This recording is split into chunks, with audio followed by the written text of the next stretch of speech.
Hello, it's John Mail. I'm back with you for the second part of our presentation, Budgeting with Purpose, and we're going to continue the conversation on why a budget's important and how to go about making one. So here we have a simplified budget in Microsoft Excel, and we begin the budgeting process with our gross income. And here we have some typical deductions to our gross income. And we want to start with the gross salary, and it's important because we want to make sure we have adequate payroll withholdings, or if we're self-employed or otherwise making estimated tax payments, that we're making adequate payments to the IRS throughout the course of the year. If we're getting a very large refund, that would indicate that we're withholding too much, and of course the opposite is true. If we're paying tax every year, we're not withholding enough. So there's some tools that are available. The IRS website, there's some other tools available online to help you to adjust your payroll withholdings or estimated taxes, as the case may be, to ensure that you're paying enough in for taxes and that there are no surprises when you file your taxes. So what we're left with after our gross salary, of course, is our net income. And the net income is what you put in your pocket. It's what you spend every month. And in our budget, we want to look for categories of spending. These are three typical ones: household, transportation, and groceries or dining. Everybody has these categories of expenses, and to varying degrees, this is where they spend a lot of their money. So we want to look for items that maybe are one-offs, vacations, or insurance premiums that may skew our budget numbers on a month-to-month basis. In this particular case, this person's budget is pretty stable throughout the year, but we see that they have relatively little left over in January and March, and more in February and April. So two things they may consider. One would be spreading some of their expenses throughout these months, maybe through balanced billing or other mechanisms to balance those out, to make their savings a little bit more stable. Or if they can't do that for whatever reason, target February or April for opportunities to save additional money. So a word on savings, just a few basics. As the recently furloughed federal employees may attest, having an emergency savings, adequate emergency savings fund is critical. This can help to get you through periods of temporary unemployment or unexpected expenses.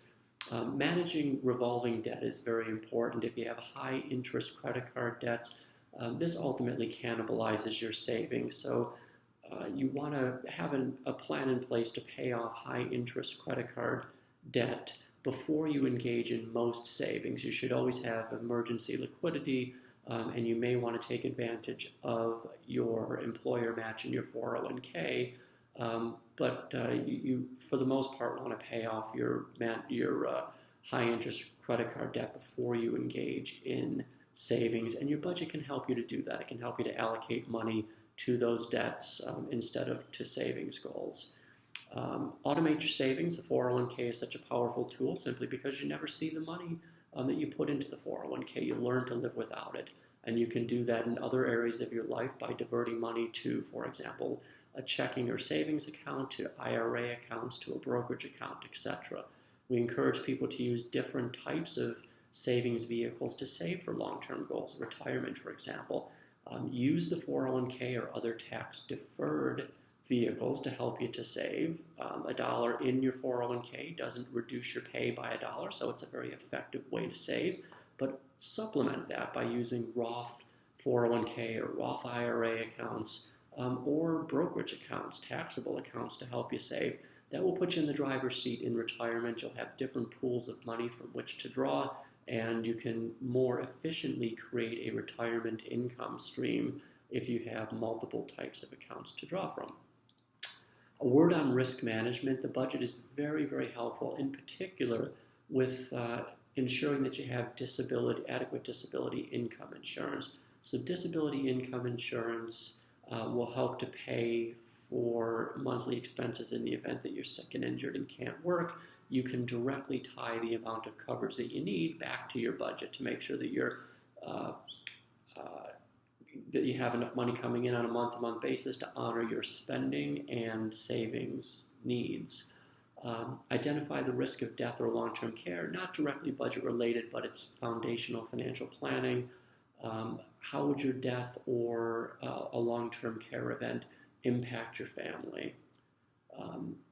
Estate planning, we can't stress enough that estate planning, is not just for wealthy people. Basic estate planning, having powers of attorney so that somebody else can make medical or financial decisions on your behalf if you're not able, that's really critical.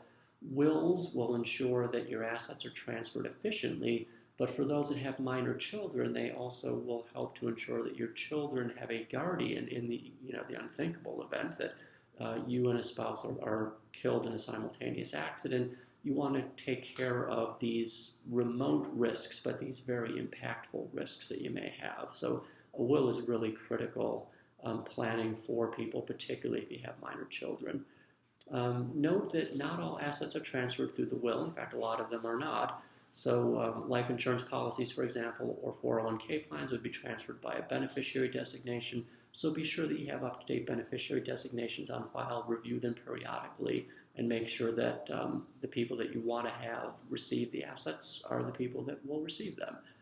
Similarly, asset titling can help to ensure that accounts are transferred to somebody at your death. A transfer on death designation or a joint tenants with right of survivorship are two common examples of asset titling that would pass to somebody else. So make sure you know how your assets are ultimately going to be transferred at your death. So some quick parting guidance. I hope if you've gotten nothing else out of this presentation, it's that a budget really puts you in control. It drives all of your decisions for retirement planning, and it's useful in making sure that you have adequate insurance plans to protect for the event of a disability. Can help to put you in control of additional savings or costs that you may be able to curtail if needed. So a budget gives you the data that you need to make important decisions. Take care of the basics. We talked about just foundational financial planning. It's critical. Consider how your decisions that you make today could impact your future planning. Things like long-term care insurance, for example. You may want to buy well in advance of retirement while you're working. Consider what kind of strategies or products you may need to consider now that could impact your longer-term planning, and put a plan in place. Just the act of going through the planning process can help to facilitate better decision-making. Just a couple of resources, annualcreditreport.com. We encourage people to check their credit again on an annual basis. The livingto100.com calculator. People approaching retirement find this helpful. It can help to identify health and lifestyle risks that may impact your longevity, and it can help to facilitate conversations with your physician about risks that you may face to your longevity. And the Social Security Administration, SSA.gov. You should sign up for a socialsecurity.gov account to monitor your Social Security earnings that are credited each year, and for retirees, you can see what your benefits are. So it's an easy account to establish, and should be monitored annually. So we want to thank you for your time and attention, and hope you'll check out our other YouTube videos at the Gassman Financial Group's YouTube channel. Thank you again. Have a great day.